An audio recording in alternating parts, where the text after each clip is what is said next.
Assalamualaikum warahmatullahi wabarakatuh. Alhamdulillah, alhamdulillahi qawi sultanuh, alwadihi burhanu, al-mabsuti fil wujudi karamu wa ihsanu. Hadratal muhtaramin, yang terhormat kepada Bapak Kepala Sekolah, Bapak Dr. Andes Mahmudi MSc, yang saya hormati segenap Dewan Guru, Bapak Ibu Guru Mantiga Blitar, dan yang berbahagia hadirin wal hadirat rahimakumullah. Puji syukur kehadirat Allah Subhanahu wa taala yang telah melimpahkan rahmat, taufik serta hidayahnya sehingga kita semua dapat berkumpul bermuajahah walaupun tidak secara luring. Alhamdulillah kita dapat bermuajahah secara daring dalam keadaan sehat walafiat.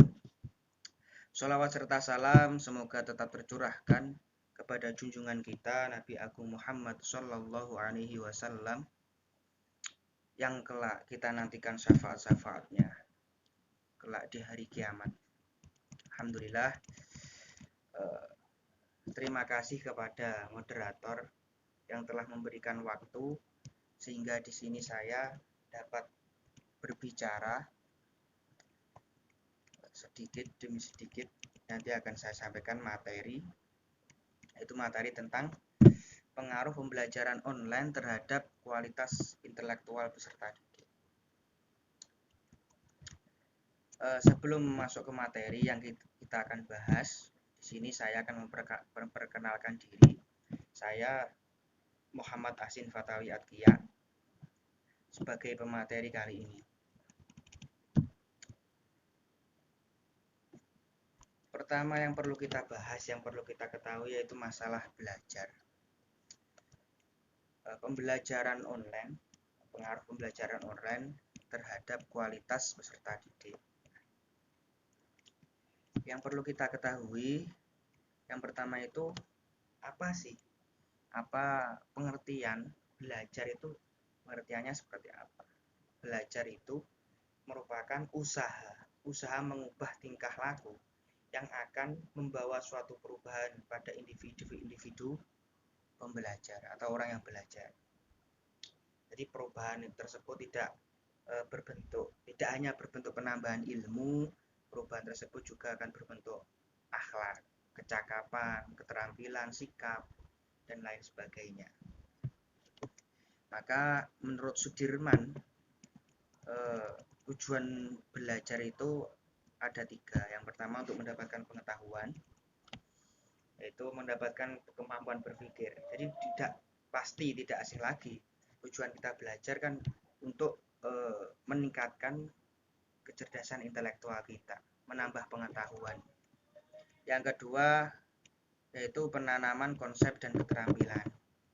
Jadi belajar itu tidak hanya transfer ilmu, tapi juga ada namanya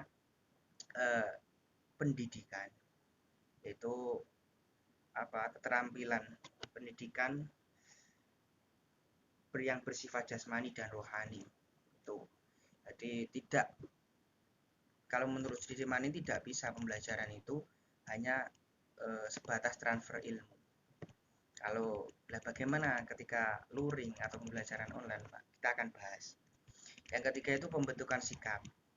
Jadi tujuan anak sekolah, tujuan orang belajar itu yang paling signifikan, kita bisa lihat perubahannya, itu adalah perubahan sikap, pembentukan sikap. Jadi kalau sekolah itu ada dari SD, kemudian SMP, SMA. Nah, dari tahapan-tahapan itulah apakah ada perubahan dari sikap seorang peserta didik, seorang pelajar. Tujuannya seperti itu. Apakah ketika SD itu dia naik ke SMP itu ada perubahan sikap, atau akan sama saja ketika dia SMP tapi sikap yang dia lakukan itu seperti anak SD. Nah, ini yang penting kita pelajari bersama. Nah, selanjutnya yaitu masalah prinsip-prinsip belajar. Prinsip belajar itu sebenarnya ada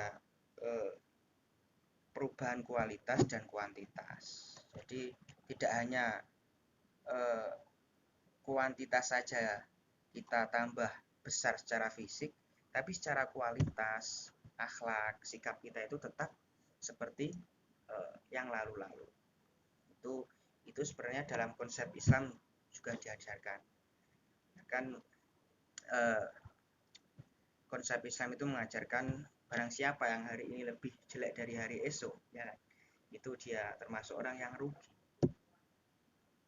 termasuk orang yang celaka. Kalau hari ini sama dengan hari kemarin, itu pun dinamakan orang yang celaka. Itu salah satu prinsip-prinsipnya. Prinsip yang pertama yaitu proses belajar dikontrol oleh si pelajar sendiri, bukan dari si pengajar. Itu prinsip yang pertama. Jadi sehingga belajar itu merupakan sebuah pengalaman dalam diri seseorang. Pengalaman diri seseorang, diri individu itu sendiri. Tidak berarti belajar itu harus dikontrol oleh seorang guru. Bukan berarti seperti itu. Jadi ada sinkronisasi antara seorang pelajar dan guru. Ketika ada sinkronisasi, ada sefrekuensi antara pelajar dan guru, maka akan ditemukan titik bertemunya itulah sebuah pembelajaran. Seperti itu. Prinsip yang kedua yaitu belajar adalah proses penggalian ide. Jadi dengan belajar itu otomatis secara tidak langsung kita akan menggali ide-ide kita. Kita menggali ide kita, mengasah pikiran kita, mengasah akal kita supaya bagaimana kita bisa menemukan penyelesaian dari sebuah masalah. Nah, itu juga termasuk prinsip belajar. Yang ketiga, prinsip belajar adalah konsekuensi dari pengalaman. Contohnya ketika seseorang bisa bertanggung jawab atas apa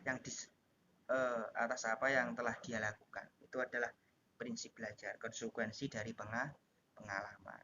Jadi ketika dia dibebani sebuah masalah, misal PR, tugas, bagaimana dia bisa bertanggung jawab. Bertanggung jawab itu banyak, mungkin dia memanage waktu, kapan mengerjakan, dan lain-lain. Bagaimana dia mengerjakan, dan lain-lain. Nah, bagaimana hal itu bisa dilakukan dengan pembelajaran online? Memang akhir-akhir ini ketika musim pandemi, karena kahanan, karena keadaan yang tidak mungkin pembelajaran itu dilakukan secara offline ataupun luring langsung, maka ada inovasi baru, pembelajaran itu dilakukan secara online, baik itu lewat e-learning maupun dan lain sebagainya. Maka dari sini banyak pembelajaran yang harus dipelajari mulai dari siswa dan guru.